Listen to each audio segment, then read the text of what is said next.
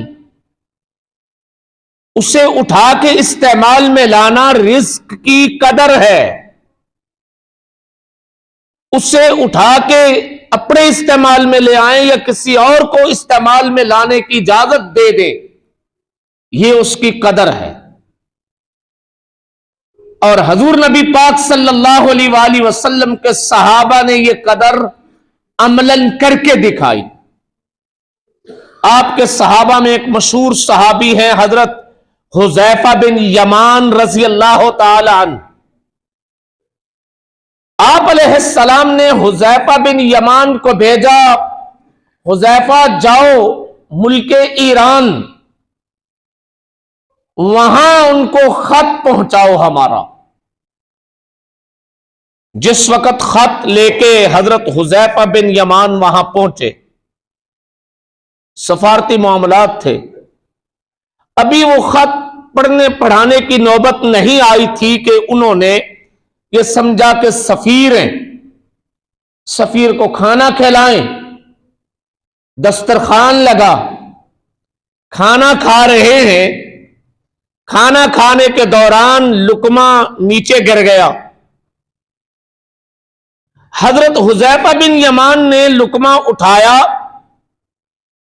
اور جہاں محسوس کیا کہ یہاں کچھ شاید نیچے کا کوئی ذرہ لگ گیا ہو جو کھانے کے لائق نہیں، اسے صاف کیا، صاف کر کے اپنے منہ میں ڈالنے لگے تو جو صاف بندہ تھا کونی مار کے کہنے لگا، تمہیں آداب بھی معلوم نہیں؟ تمہیں نہیں پتا شاہی دسترخوان کے آداب کیا ہوتے ہیں؟ تم بھوکے ننگے علاقے سے آئے ہو، عرب کا علاقہ ان دنوں اس زمانہ میں مالی طور پہ کمزور خطہ سمجھا جاتا تھا، اور یہاں تم بادشاہ کے دسترخوان پہ بیٹھے ہو اور گرا ہوا لقمہ اسے پھر سے کھانے لگے ہو، اس سے تمہاری بے عزتی ہوگی، انسلٹ ہوگی، تحقیر ہوگی، ایسا نہ کرو۔ یہ لوگ کیا کہیں گے؟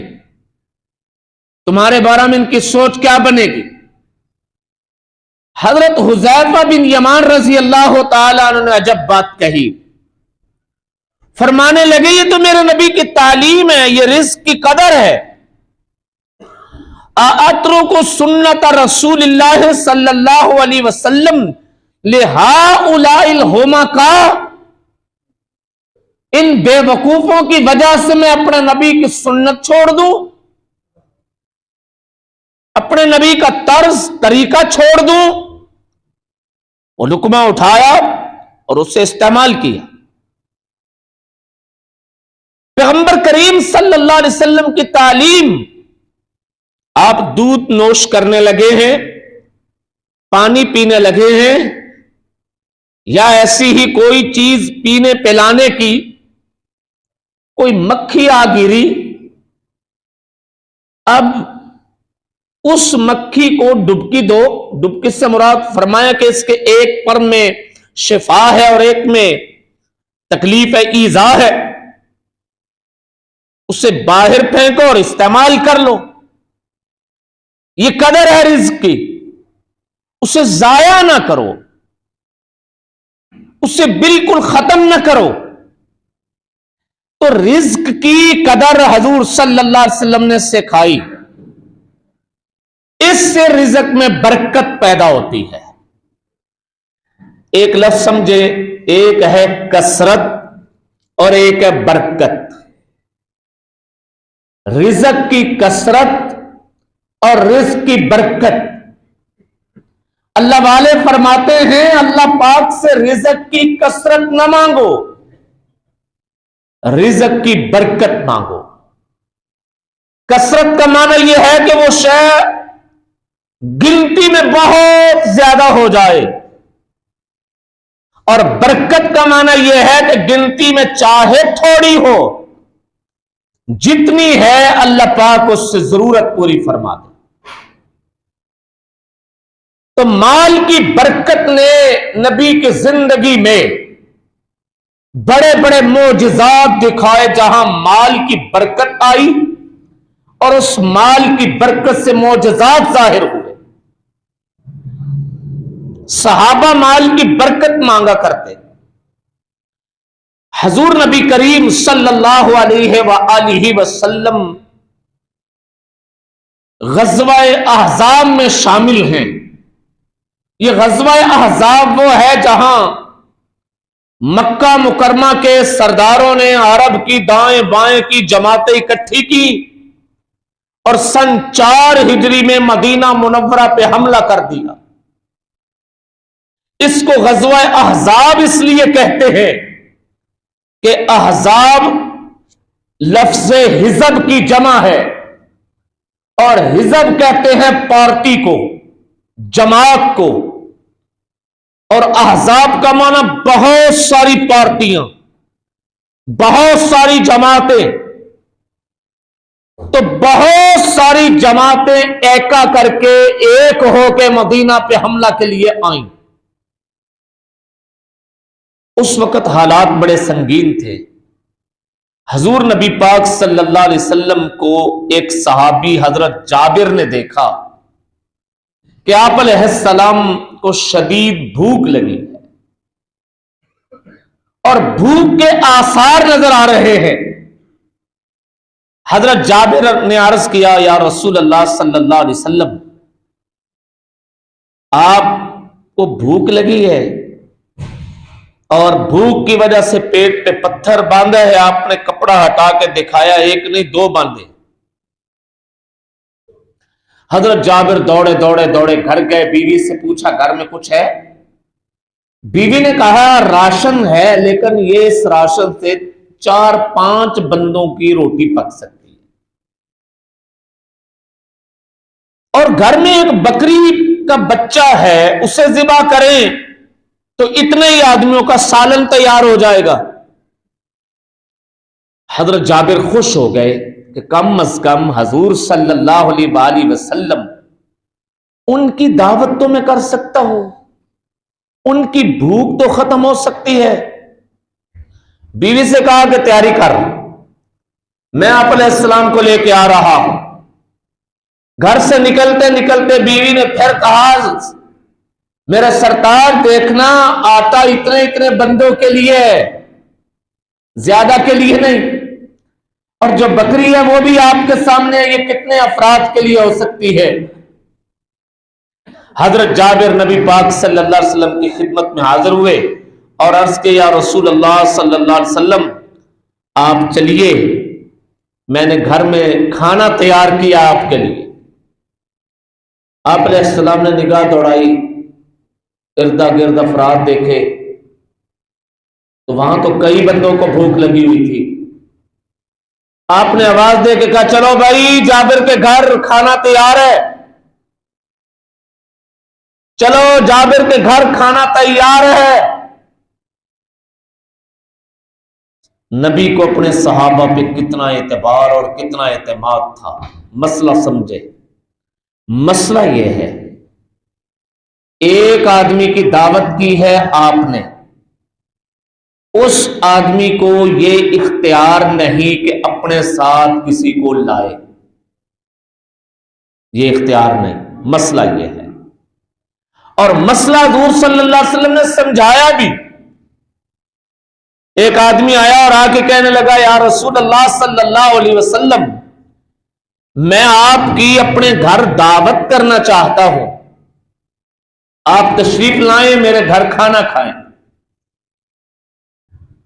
آپ نے فرمایا میں تو عائشہ کو بھی ساتھ لاؤں گا, عائشہ کے لیے اجازت ہے, دعوت ہے, تو پھر میں دعوت قبول کرتا ہوں.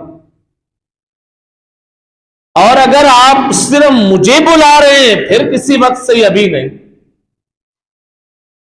یہ مسئلہ بھی سمجھا دیا کہ اگر ہے تو ٹھیک. اس نے خوشی سے کہا جی بسم اللہ, آپ لائیے اپنی اہلیہ کو بھی ساتھ لے کے آئے. ایک طرف مسئلہ یہ ہے کہ دعوت جس کی ہو وہی, باقی نہیں. باقی طفیلی ہوتے ہیں.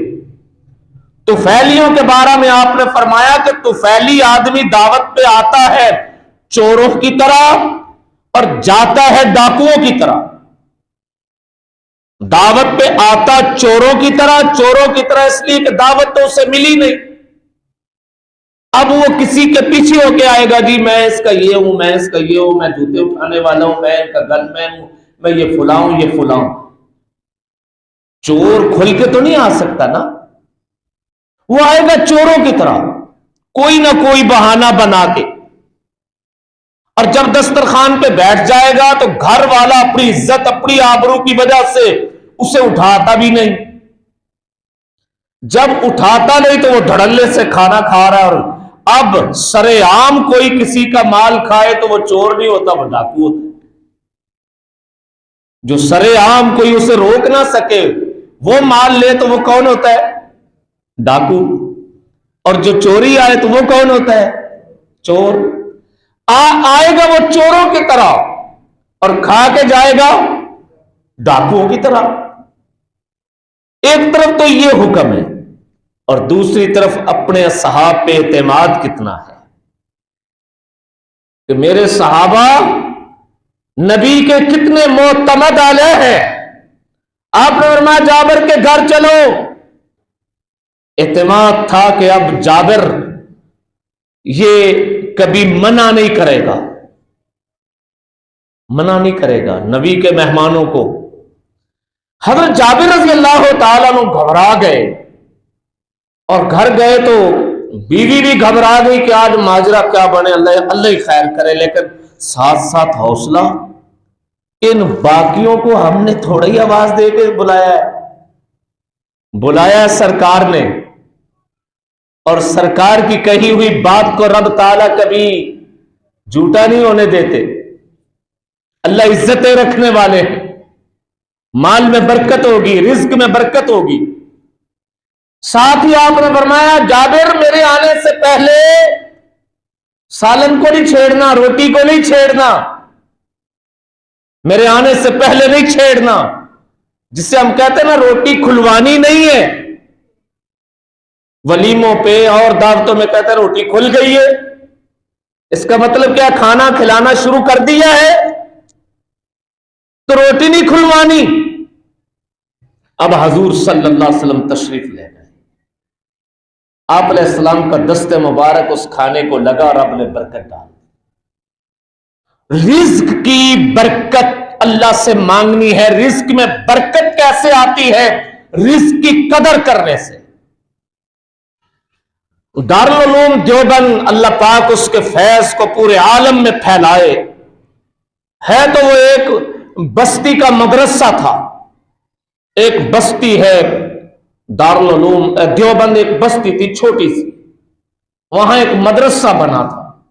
جب وہ شروع میں بنا, انگریزوں کی حکومت تھی, کسی نے انگریز مجسٹریٹ سے جا کے کہہ دیا ایک مدرسہ بن گیا اور اس کو بنانے والے فلاں فلاں مولوی صاحب ہیں. وہ مسکرا کے کہنے لگا کوئی بات نہیں, کوئی پرواہ نہیں, 2-3 اور کل اوزیے پیدا ہو جائیں گے. اس نے اپنے انداز میں حقارت سے کیا کہا, کوئی پرواہ نہیں اس مدرسے کی, 2-3 اور کون پیدا ہو جائیں گے؟ کل اوزیے. اب یہ کل اوزیے اس نے معاذ اللہ کا حقارت سے کہا. اس کا خیال یہ تھا کہ یہ جو ختم پڑھنے والے ہیں نا, قل اعوذ برب الناس, قل اعوذ برب الفلق, قل هو اللہ, بس ان کا کام یہ ہے کہ ان کے سامنے جو ترکاری ہے وہ ان کی ہونی چاہیے. اس سے آگے ان سے کوئی خطرہ نہیں، وہ اس پہ پڑتے ہیں، وہ ترکاری ان کی ہوگی۔ ایسے آدمی جتنے بھی بن جائیں اس سے ہمیں کوئی نقصان اور حرج نہیں۔ تو اس نے کہا یہ 2-3 اور کلودیے پیدا ہو جائیں گے، اور کیا ہے؟ لیکن جس خیر کے جذبے سے بن رہا تھا، آج کاموں کی اس مسجد کے اندر بھی یہ مولانا قاسم نانوتوی کا غالباً نام لکھا ہوا ہے، محمد قاسم نانوتوی، بانی دارالعلوم دیوبند، اس خیر کا چشمہ ہے۔ وہاں کے استاذ تھے حضرت مولانا سید اصغر حسین، انہیں میاں اصغر حسین کے نام سے لوگ جانتے تھے۔ یہ استاد ہیں حضرت مفتی محمد شفیع رحمت اللہ علیہ کے، جنہیں مفتی اعظم پاکستان کہا گیا۔ کراچی ہجرت کر کے جب تقسیم ہوئی تو ہجرت کر کے کراچی آ بسے اور کراچی میں ایک ادارہ قائم کیا۔ ان کا ادارہ 72 ایکڑ زمین پہ ادارہ ہے ان کا، بہت بڑا۔ مفتی محمد شفیع رحمت اللہ تعالی علیہ کے یہ استاذ تھے۔ حضرت مفتی محمد شفیع رحمت اللہ علیہ نے بات لکھی، فرماتے ہیں ہم ایک بار استاد جی کی خدمت میں حاضر ہوئے ملاقات کے لیے۔ کھانے کا وقت تھا، دسترخوان لگا، کھانا کھایا۔ کھانے میں سالن کے طور پہ گوشت تھا اور روٹی تھی۔ کھانا کھانے کے بعد مفتی شفیع صاحب اس شاگرد نے تو عرض کرنے لگے استاد جی میں دسترخوان سمیٹ دوں؟ دسترخوان میں سمیٹ دوں، کھانا کھا لیا۔ حضرت میاں اصغر حسین رحمت اللہ علیہ نے فرمایا میاں شفیع، مولانا شفیع، تمہیں دسترخوان سمیٹنے کا فن آتا ہے؟ حیران ہو گئی یہ سن کے، دسترخوان سمیٹنا بھی کوئی فن ہے؟ فن تو علم کے ہوا کرتے ہیں، علوم کے فن ہوا کرتے ہیں۔ یہ تفسیر کا فن ہے، یہ حدیث کا فن ہے، یہ اصول فقہ کا فن ہے، یہ فلسفہ کا ہے، یہ منطق کا ہے، یہ علم حیت کا ہے، یہ علم ریاضی کا ہے، یہ علم جغرافیہ ہے، یہ علم فلکیات ہے۔ فنون تو یہ ہوتے ہیں، دسترخوان بھی سمیٹنا کوئی فن ہے؟ حیرت سے کہنے لگے استاد جی، استاد محترم، کیا دسترخوان سمیٹنا بھی فن ہے؟ فرمایا ہاں، دیکھ تو ذرا پیچھے ہٹ جا۔ فرمانے لگے ہم نے کھانا کھایا ہے، اب جو کھانا بچ گیا وہ تو الگ چیز ہے، وہ تو قابل استعمال۔ 10 روٹیاں تھیں، 8 استعمال ہوئی تو 2 قابل استعمال۔ سالن وہ پورا ڈونگا بھرا ہوا تھا، کچھ بچ گیا تو وہ قابل استعمال۔ لیکن جو ہم نے کھایا ہے اس کو سمیٹنے کے لیے فرماتے ہیں کہ میں نے 4 چیزیں الگ الگ کرنی ہوتی ہیں۔ 4 چیزیں الگ الگ، یہ رزق ہے، رزق کی قدر کرنی ہے۔ اب وہ 4 چیزیں فرمانے لگے، سب سے پہلے تو وہ ہے جو صرف ہڈی ہی ہڈی ہے، ہڈیوں کو الگ کرنا ہے۔ اور پھر دوسرے نمبر پہ وہ چھوٹے چھوٹے ذرات ہیں ہڈیوں کے ساتھ لگے ہوئے گوشت کے، جو ہم عام طور پہ کھا نہیں سکتے، وہ الگ کرنے ہیں۔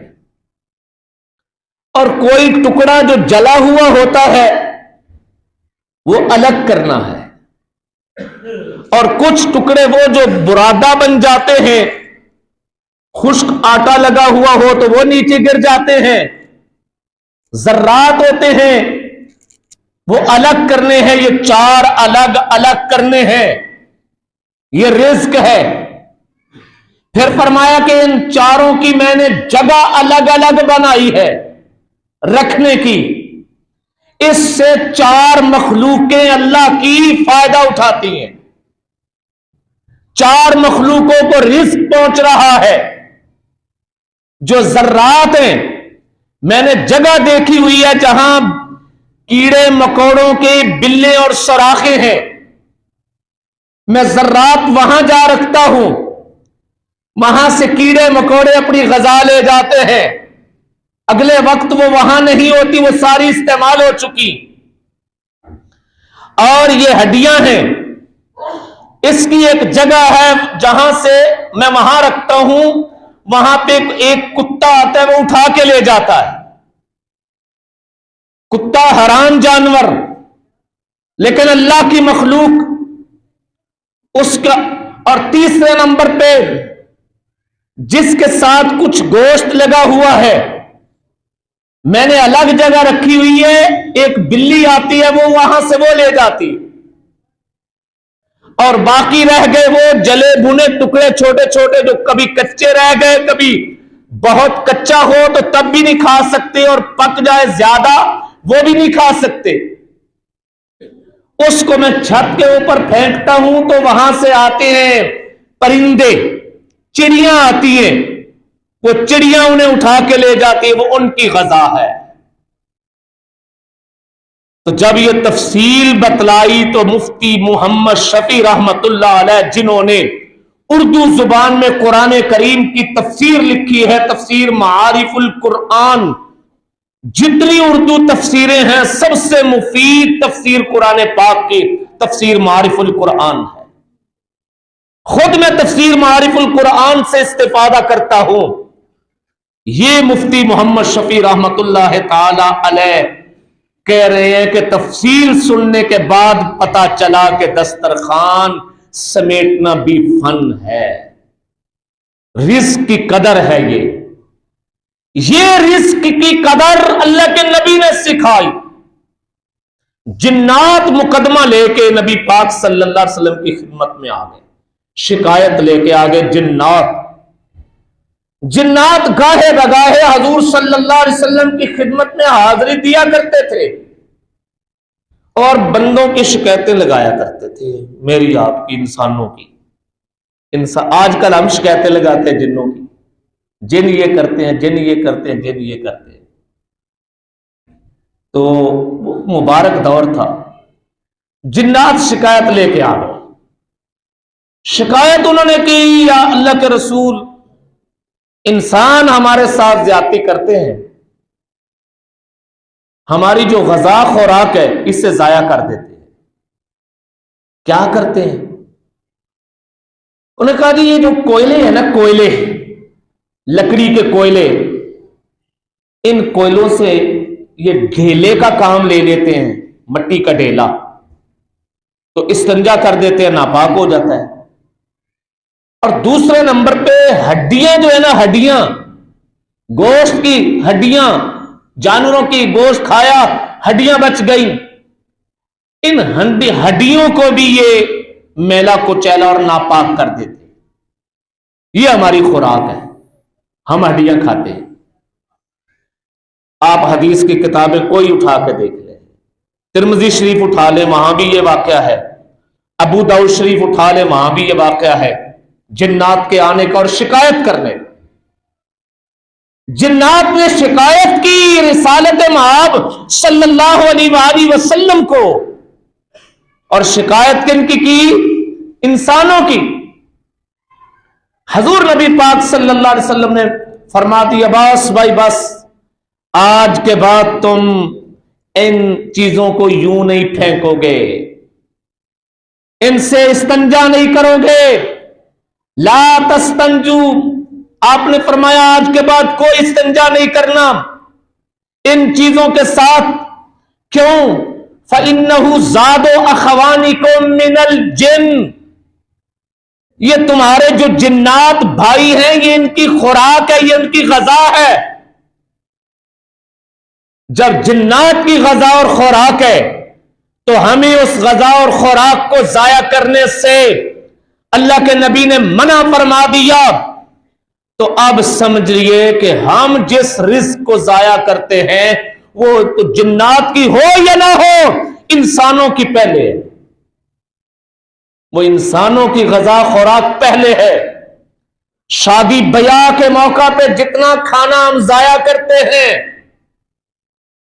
ہم نے اپنی پلیٹ بھر لی کھانے کے ساتھ، گوشت کے ساتھ، اب اگر اس میں سے آدھا بچ گیا تو ہم اسے کہتے ہیں یہ ضائع، اسے دوسرا استعمال نہیں کرتا، وہ کچرے میں جاتا ہے۔ اللہ کے نبی تو قدر کرنے کا حکم دے رہے ہیں کہ ہڈیوں کو بھی ضائع ہونے سے بچاؤ، فَإِنَّهُ زَادُ أَخَوَانِكُم مِّنَ الْجِنِّ، تمہارے جنات بھائیوں کی غذا اور خوراک ہے۔ تو وہ تو ہڈیاں ہوں گی نا ان کی غذا و خوراک، ان ہڈیوں کو بھی ضائع کرنے سے منع کیا۔ تو جو ہم ضائع کرتے ہیں، سچ بتائیے دیانتداری سے، وہ انسانوں کی غذا ہے کہ نہیں؟ جی وہ تو انسانوں کی غذا ہے۔ میرج ہالوں میں کتنا کھانا ضائع ہو رہا، ہماری شادی کی تقریبات میں کتنا ضائع ہوتا ہے۔ ہم کیوں نہیں یہ حوصلہ پیدا کرتے، یہ ہمت کیوں نہیں کرتے کہ جو بچ گیا ہے ہم اس کو حقیر نہ سمجھیں، جو بچ گیا ہے ہم اس کو ناپاک اور نجس نہ سمجھیں، جو بچ گیا ہے ہم اس کو مکروہ نہ سمجھیں۔ ہمارے ہاں سب سے بڑا عذر کیا ہے؟ یہ جھوٹا ہو گیا، یہ کھانا کیا ہو گیا؟ جھوٹا ہو گیا ہے، یہ پس خوردہ ہے۔ چلیے ہم کہتے ہیں جی بہت سارے مسئلوں میں تو ہم نے دراڑیں ڈالی ہوئی ہے کہ مولویوں کا اتفاق نہیں، مولویوں کا اتفاق نہیں، یعنی جہاں کوئی مسئلہ اختلافی آ جائے ہم وہاں یہ کہہ دیتے ہیں کہ مولویوں کا اتفاق نہیں، میں اس مولوی کے ساتھ ہوں، اس کے ساتھ، اس کے ساتھ ہوں، ان کے ساتھ نہیں۔ آپ میرے سارے مقتدی ہیں، میرے بھائی ہیں، آپ کا میل جول تمام مسلک والوں سے ہونا چاہیے۔ جا کے پوچھئے کہ مسلمان کا جھوٹا یہ پاک رہتا ہے یا ناپاک؟ بس اتنا سا سوال کیجیے۔ مسلمان کا جھوٹا، مسلمان نے پانی پیا پورا گلاس نہیں پی سکا، آدھا بچ گیا، یہ آدھا پاک ہے کہ ناپاک؟ مسلمان نے سالن کے اندر لقمہ روٹی کا ڈالا، بھگو کے کھا لیا، کچھ سالن بچ گیا، یہ بچا ہوا پاک ہے کہ ناپاک؟ کھانے کی چیزوں میں سے 3 چمچ لگائے، باقی سارا کھانے کے چاول بقایا پڑے ہیں، یہ پاک ہیں کہ ناپاک؟ یہ سوال کیجیے آپ۔ ہم جن مسلکوں میں تقسیم ہے ان سے پوچھیے، ان علماء سے پوچھیے جا کے جی مسئلے کی روح سے یہ پاک ہے یا ناپاک؟ میں دینیات کا طالب علم ہوں، میں نے پاکی ناپاکی کے مسائل پڑھے ہیں۔ پس خوردہ اسے کہتے ہیں، بچا ہوا، بچا ہوا۔ عربی میں اس کا لفظ معنی ہوتا ہے سور۔ ایک تو سور ہے نا ہمارے ہاں، سور یہ خنزیر کو کہتے ہیں، لیکن استعمال شدہ بچی ہوئی شے کو عربی میں کہتے ہیں سور، سور الانسان، انسان کا بچا ہوا۔ وہاں ہم نے پوری تفصیلات پڑھی ہیں کہ اس شے کا بچا ہوا حرام نجس ہے، وہ کھانے کی چیز ہے تو کھانا حرام، اور اگر دھونے کی چیز ہے اس کے ساتھ کوئی شے دھوئی جا سکتی ہے تو دھونا حرام، اور کچھ چیزیں ایسی ہیں جن کا پس خوردہ حرام نہیں، مکروہ ہے، کچھ چیزیں ایسی ہیں جن کا پس خوردہ مکروہ بھی نہیں، مشکوک ہے، اور کچھ وہ ہیں جن کا پس خوردہ ہر حال میں پاک ہے۔ انسان وہ ہے کہ جس کا پس خوردہ ہر حال میں پاک ہے، ماں سوا ایک آدھی صورت کے۔ وہ ایک آدھی صورت کیا ہے؟ شکل، کسی بندے نے شراب کا جام پیا، شراب کا جام پی کے ابھی شراب کی تری اس کے لبوں پہ ہے، شراب کی تری ابھی اس کے لبوں پہ ہے، اس نے وہ جام رکھا اور دوسرا پانی کا گلاس پینا شروع کر دیا، آدھا پیا آدھا باقی بچ گیا۔ یہ آدھا باقی بچا ہوا پینا جائز نہیں،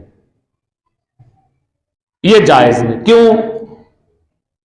اس لیے کہ وہ شراب پی رہا تھا اور شراب پیتے پیتے ابھی شراب کی تری اس کے لبوں پہ ہے، اس نے کلی نہیں کی، ختم نہیں ہوئی، وہ تری اس کے لبوں پہ ہے، تو اس نے پانی کا جام، پانی کا گلاس لبوں کو لگا لیا، تو وہ شراب کی تری کے اثرات اس کے پانی میں آ گئے، تو یہ پانی ناپاک ہو گیا۔